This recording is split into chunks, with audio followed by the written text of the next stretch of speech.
واش عمرك جلستي مع راسك وسولتي علاش بالضبط سورة البقرة طويلة؟ واش غي هكاك جات طويلة؟ وعلاش بالضبط الرسول صلى الله عليه وسلم قال باللي خصنا نقراوها؟ إلا قرينا سورة البقرة راه فيها بركة، وإذا بعدنا على سورة البقرة فغادي تكون حياتنا كلها جحيم حسرة. فهذا كان كلام الرسول صلى الله عليه وسلم في الحديث ديالو. سورة البقرة ما جاتش غير هكاك، وما جاتش غير صدفة أنها تكون طويلة وتكون تاني سورة في القرآن من بعد سورة الفاتحة. سورة البقرة فيها واحد السر اللي يقدر يبدل حياتك كيف أنا بدل حياتي. إلا بغيتي تعرف كيف سورة البقرة بدلت حياتي كاملة، راني خليت لكم الرابط ديال الفيديو في الوصف، تفرجوا القصة ديالي. اليوم غادي نسمعوا، ولكن ماشي غير بقلوبنا بل بالأرواح ديالنا، العظمة الإلهية في سورة البقرة. فدير واحد الكاس ديال القهوة ودير لي زيات واسمع القصة والخلاصة ديال سورة البقرة. فما عليا نقول لكم دابا يلا نبدأ. سورة البقرة فيها 286 آية، ولكن الهدف ديالها كان واحد. الهدف ديال سورة البقرة هو أننا حنايا اللي مسؤولين على راسنا، مسؤولين على قلبنا، ومسؤولين على التصرفات ديالنا. ربي جعلنا في الأرض باش نعمروها، باش نبنيوها، وباش نصلحوها. وهذا الشيء اللي قالوا الله سبحانه وتعالى في الآية ديالو: إني جاعل في الأرض خليفة. خليفة ماشي غير باش يسكن، ولكن باش يعمر وباش يصلح وباش يبني ويعبد الله. واخا دابا كتسول في راسك يعني كيفاش انني نعمر الارض؟ والزعما نبني الديور؟ لا ماشي هكاك. تعمر الارض يعني تخرج داك الخير اللي عندك لداخل، تسامح، العفو، الصدقة، وتصلح على داك الشيء اللي قديتي عليه. وإذا ما قدرتيش أنك تصلح الأرض فما تفسدهاش، خليها كيف ما هي. لا يكلف الله نفسا إلا وسعها. مزيان، دابا عرفنا الفكرة العامة ديال سورة البقرة. وباش ربي سبحانه يأكد لينا على هذا الشيء وعلى أننا خصنا نكونوا حنايا اللي كنعمروا الأرض وكنصلحوها، عطانا واحد الأمثلة. وجات سورة البقرة مقسمة لجزئين.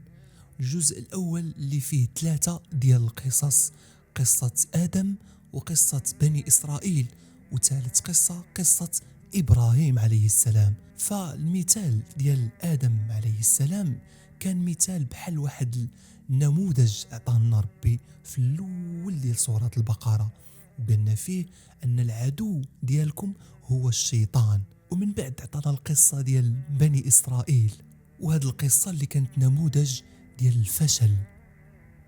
كيفاش الفشل؟ هنا ربي عطانا قصة ومثال ديال واحد الناس اللي فشلوا أنهم يعمروا ويصلحوا الأرض. فبني إسرائيل كانوا ماديين بزاف وكيتهربوا من الأوامر ديال الله سبحانه وتعالى. وهنا جات سورة البقرة باش ربي أمرهم أنهم يذبحوا بقرة وياخذوا واحد الطرف منها ويضربوا واحد السيد اللي ميت باش يفيق ويقول لهم شكون قتلوا. هما حيت ماديين ما بغاوش يذبحوا ديك البقرة وما بغاوش يعرفوا شكون قتل داك السيد. هنا ربي بغى يبين لهم المعجزة ديالو، المعجزة ديال أنه يقدر يحيي الميت. وهنا يا ربي نزل واحد الآية اللي فيها: والذين يؤمنون بالغيب. يعني خصهم يآمنوا بالغيب، ما يكونوش ماديين بزاف، وخاص يكون واحد التوازن ما بين ما هو روحي وما بين ما هو مادي. والجزء الثالث اللي جات فيه القصة ديال سيدنا إبراهيم، النموذج ديال النجاح في إعمار الأرض. يعني سيدنا إبراهيم عليه السلام كان خليفة في الأرض باش يعمرها. وهنا سالينا الجزء الأول اللي فيه 3 ديال القصص، وندوزو الجزء الثاني ديال سورة البقرة. شنو فيه هاد الجزء الثاني؟ شنو بغى يقولنا ربي هنايا بسط لينا الحياة، قلنا باش تنجحوا في إعمار الأرض ها شنو خصكم ديروا. أول حاجة خصنا نأهلوا النفس ديالنا والروح ديالنا. يعني خصنا نأهلوا راسنا نفسيا وروحيا باش نواجهوا الحياة، حيت الحياة راه ماشي سهلة. الحياة خصها واحد النظام، واحد السيستم نتمشاو عليه باش نكونوا مزيانين. وهنا جاء الربع الثاني من الجزء الثاني من سورة البقرة اللي فيه الصلاة والقبلة. يعني كيبين ربي فين خصنا نتوجهوا للقبلة. والربع الثالث من الجزء الثاني اللي تكلمنا فيه الله على خصنا نحبوه، محبة الله والتأمل في الكون ونشوفوا العظمة الإلهية في الكون. يعني كيفاش ما نبغيوش الله وحنا كنشوفوا في السماء، كنشوفوا في الأرض، كنشوفوا في الأشجار، كنشوفوا في النعم ديالو. وموراها جا الربع الرابع وهو الصيام. يعني ربي هنا يسهل لنا الحياة، قلنا باش تعمروا الأرض أول حاجة خصكم تأهلوا نفسيا، ثاني حاجة خصكم تصليو وتوجهوا للقبلة، ثالث حاجة خصكم تحبوا الله بالنعم ديالو، ورابع حاجة الصيام خصنا نصوموا، وخامس حاجة من الجزء الثاني وهي الحج. يعني ربي سهل لنا، عطانا سيستم كيفاش نعيشوا.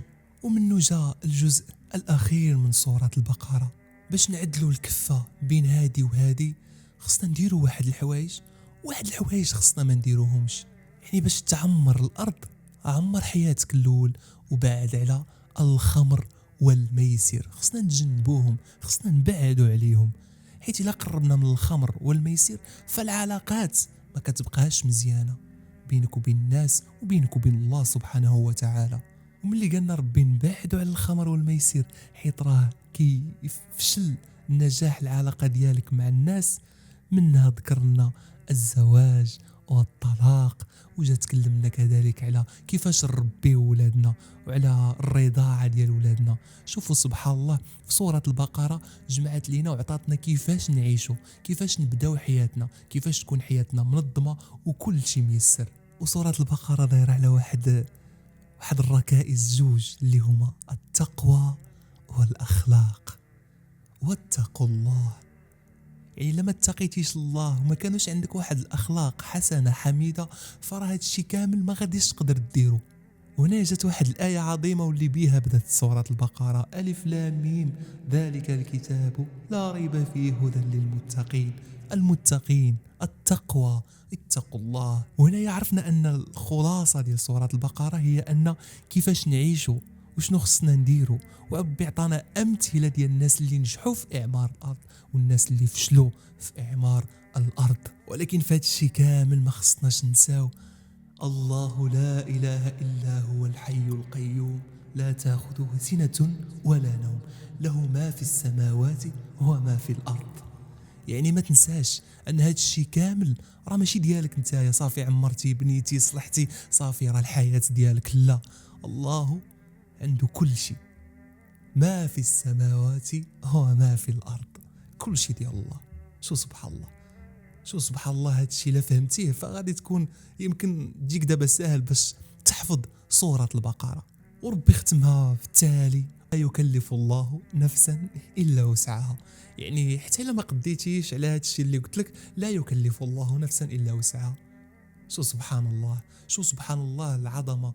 والقرآن كيفاش جا، يعني ما جاش غير هكاك، ما جاش غير صفحات نقراوهم، لا، كل شيء عنده واحد الدلالة وعنده واحد الحكمة وعنده واحد القصة. وفي الأخير كنبغي نقول لكم أن سورة البقرة إلا بغيتي الطمأنينة، بغيتي البركة، بغيتي الرحمة، بغيتي الرزق، بغيتي التيسير، كل شيء كاين في سورة البقرة.